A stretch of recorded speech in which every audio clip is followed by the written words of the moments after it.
Hey, welcome to Nerdarchy for Nerds by Nerds. I'm Ted. With me are my esteemed colleagues, Nate, Dave, Ryan, and today we're going to do a little bit of wrap up, talk up of our game last weekend.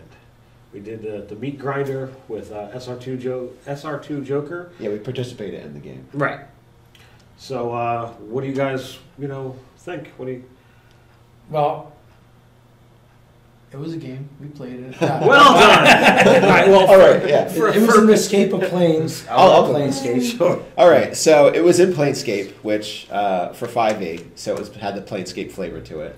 We were kind of all in. We were a group of senseis. Senseis, yeah. Which is a faction in Planescape. If you don't know about Planescape, well, there's different factions of kind of like the way people hang out and do things and, Well, you're and out of luck, philosophies. And also, you should know, since it was Planescape, the number one rule of playing in a Planescape game is You do not fuck with the Lady in Pain. that's Yes, it. yes. The Lady of Pain was best to be beating us avoided. down because we messed with her. Because apparently in the Planescape histories, there was the Guild Wars, Faction Wars, sorry, and if you took part in this, they were trying to get rid of the factions. And as sensates, we chose not to, so we were being punished by the Lady of Pain, and that was the premise of the game. So we were all pretty much trapped in this Never-ending cycle of Death. and terribleness. So And Spheres of Annihilation. and spheres, walls, floors, doors, Doorknobs of Annihilation. Dwarf skulls. condoms, Yeah. anything you could think of, it was Yeah, annihilation. dwarf skulls of annihilation. So the Treadmills. So the way the game worked was, I think he was allowing 6 or 7 players at a time. There was supposed to be 6, and at one point in time, something happened. There was a 7th one that got in there until that person died, and then it was back to 6. Yeah, so up to 6 people. And how it would work is, if there was other people waiting to play, as soon as someone died, the person waiting to play would get popped into the game. Right. And then, the person that died would go back in the queue, so they could either come back with a new character or the character they were just playing. Which, as a meat grinder, it did its job. It grinded through 8 character deaths, 2 deaths an hour for the 4 hours that we played. Of Nerdarchy, I was the only one to die, but I died in the final minutes of the game. It really was. Dave died. He's formulating his new character, and the DM is like, "Okay, we're going to end it here." Hey, it's 4 o'clock. It's 4 I'm like, o'clock. what? It's 4 o'clock. The saddest part of that campaign to me was like we didn't get to any kind of resolution. But what was it? The dirt was he was just going to have everyone die anyway. Is that what you heard? Well, the rumor was Rumor has it that the last monster, or last encounter, was actually a Cthulhu D20 monster that he was porting over.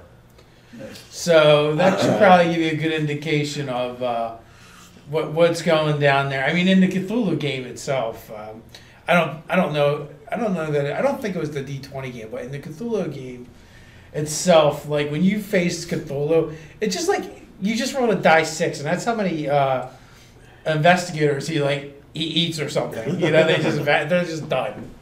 Well, to start off the meat grinder, we did fight an angel with arrows of slaying. So what type of angel was that? It was a solar. Solar. yeah, And then there was Modrones or whatever. He had like a different type. It was like a there was Modrons, Quadrons, and The Pentadrones. Pentadrones, yeah. So I was like, there's a whole handful of stuff, and at one point in time, there's a couple characters that were just utterly surrounded, and I'm like, this is not going to go well. Well, and so we wake up on these metal slabs, and we're basically in this like giant junkyard with mounds of junk all over the place. And there's this machine, right? And it's basically one of those like magnet cranes, which someone starts playing with. Which I'm sure that was put in there specifically that you could get rid of all the motions by operating it. Yeah, but we didn't do that. We chose to use it. Somebody did. Rip Posey, I think. Right? Well, towards the end, yeah. Yeah, we got used initially to rip the great sword of the ring of protection off of the Solar, and it literally ripped the ring off of the Solar, finger included. Oh, so you basically got Frodo Baggins. Yeah. Yeah. That Solar by the end of it. Oh God, I feel so sorry for him. Even when somebody was ripping his wings off and eating them, the feral halfling that GM Juice made. This barbarian. After his initial character got killed. Yeah. Oh, he already had that's right. Oh yeah. So there was a lot of deaths. So let's talk about it from another angle. For some of us, myself included, it was a little bit of firsts. You had said you never played Planescape for before. No, I don't believe I have.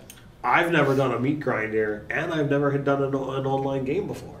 So for me, this was the same for double me. up. Yeah, same for me. I did not do a meat grinder or an online game before, so it was really easy to do. I mean, it's just basically like Google Hangout with dice. Yeah. So and it was a new experience for me for an online game.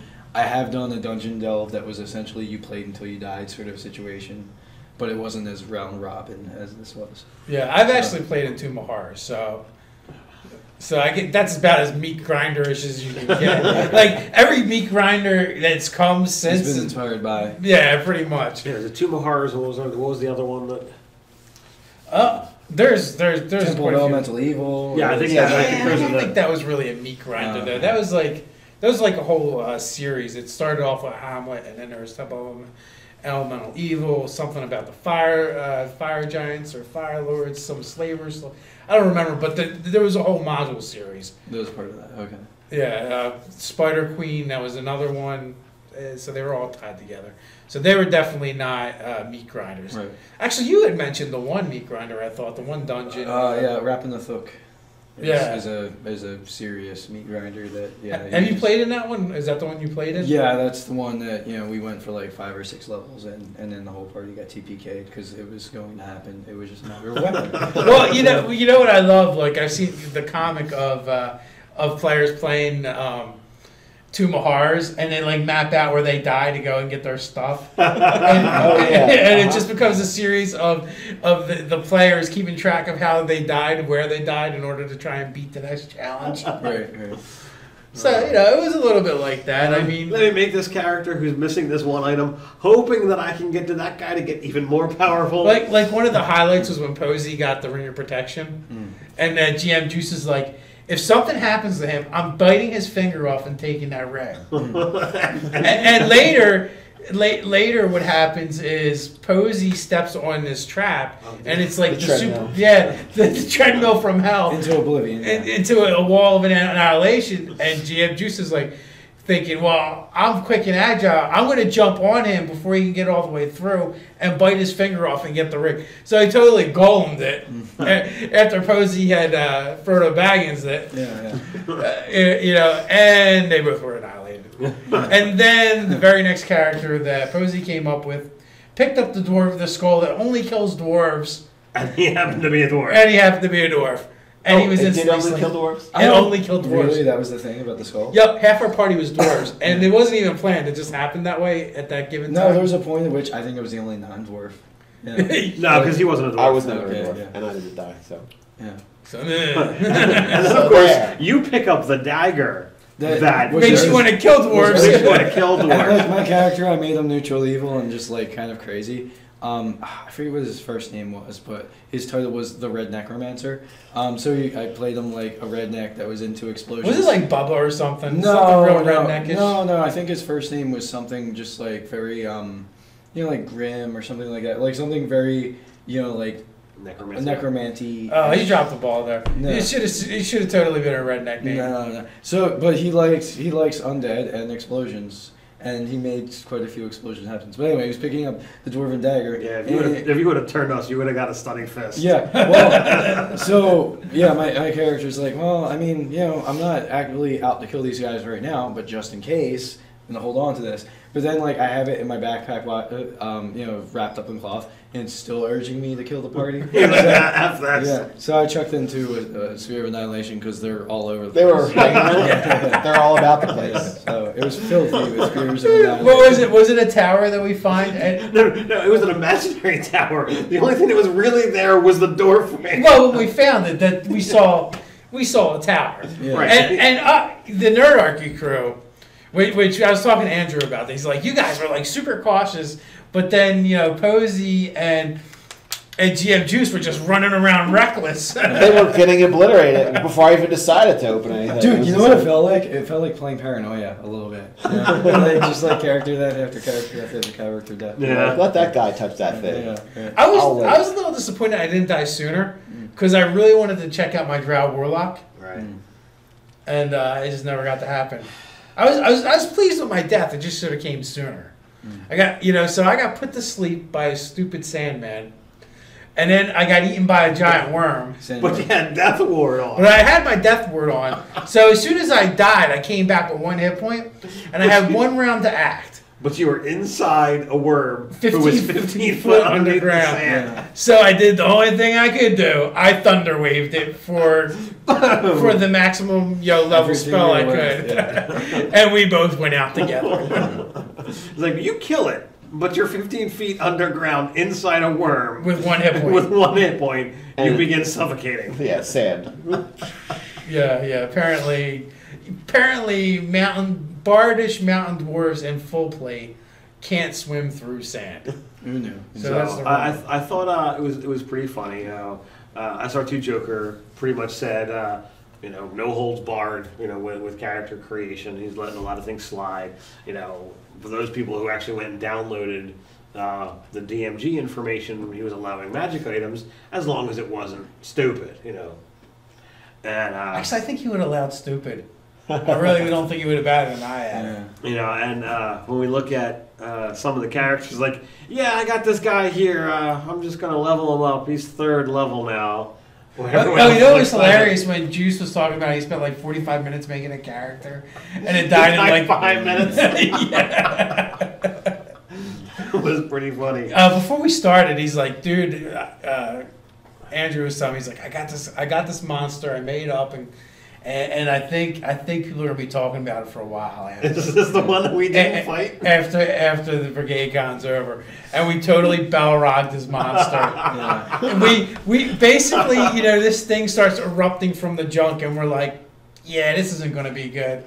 And I don't know, Nerdarchy as a whole, I think we're a little bit on the competitive side, and we want to win. Yeah, that's about what role-playing games are about, right? Winning, right?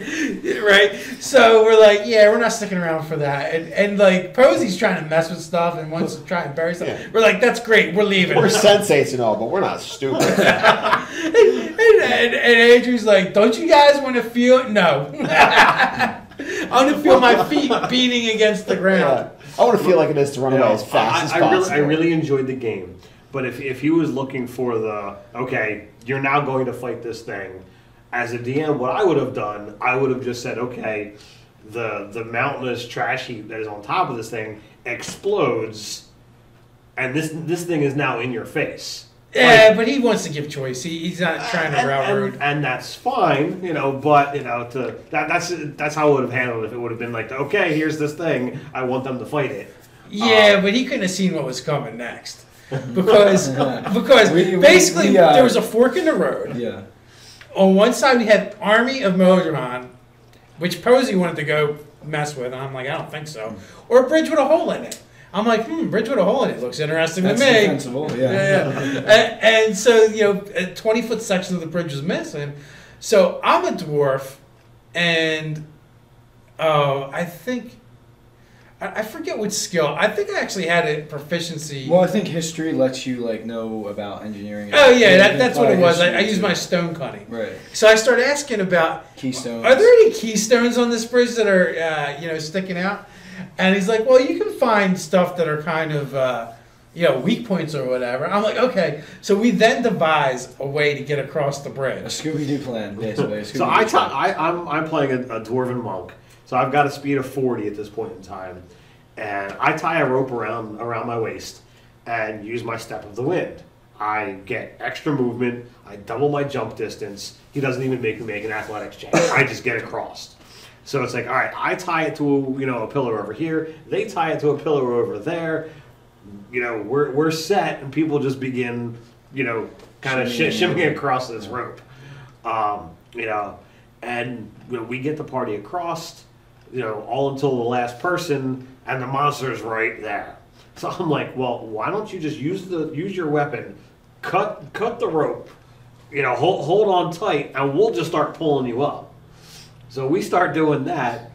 And at the bottom of the bridge. Yeah, you cast was it grease? Yeah. Well, before even that though, the bridge is over top of this area. It's like this purple lightning and black clouds. It's like an abyss, It's oblivion. Right. Basically, you're looking into oblivion. That's sentient. That was sentient. Too. Oh, yeah. We're getting some kind of bad juju vibes off of that thing, and so it's at that point that you're getting ready to cast grease on the other side. Posey wants to cast Ray of Frost on our side, and I spotted some weak points, and I got vials of acid with me. And I go, hey, you seem really agile and good at, and give great hand-eye coordination. Because I seen, GM Juice go to throw a hand axe at the solar and I just miss, caught it out of air. And miss, and it was heading for his head, and he caught it instead and just tucked it into his belt. So I'm like, here, see that spot down there? Hit it with this vial. So I grab the vial of acid. I chuck it at the keystone. That thing starts to crumble. He slips on the grease. No, he doesn't. He ballerina. Oh, he totally ballerina the grease. Yeah. I missed that part. But he tries to jump. The bridge starts crumbling out from underneath him. He gets across, tries to get a hook on, but the ice prevents him, and this gigantic monstrous creature that was supposed to just annihilate, person after person falls into the okay, so the monster, right? No, it's a Hydra. It's a Hydra with rust monster mashup, which like one of the things is when you kill you kill its head, it was gonna rust our weapons, and it was when you took a head, the head would cut off and then it would like spray rusting ooze all over the place. Is I think what he said, but not only that, after you finally kill it, it explodes in a rust. To rust everything near it. And instead we fed it to the sentient Abyss. That's awesome. Yeah, so we created that total Balrog moment, in the game, which is cool because you know what? If you don't have a flexible DM, that shit can't happen. Right. You don't get those stories, and so now it was a D&D story that we'll talk about for probably years. And he still has that monster used. It's not like we deprived him. No, he can't use it. We killed it from his mind. Yeah. We erased it. Obliterate it. I went up to Michigan and I just sketched his head. Yeah. I like that imagery.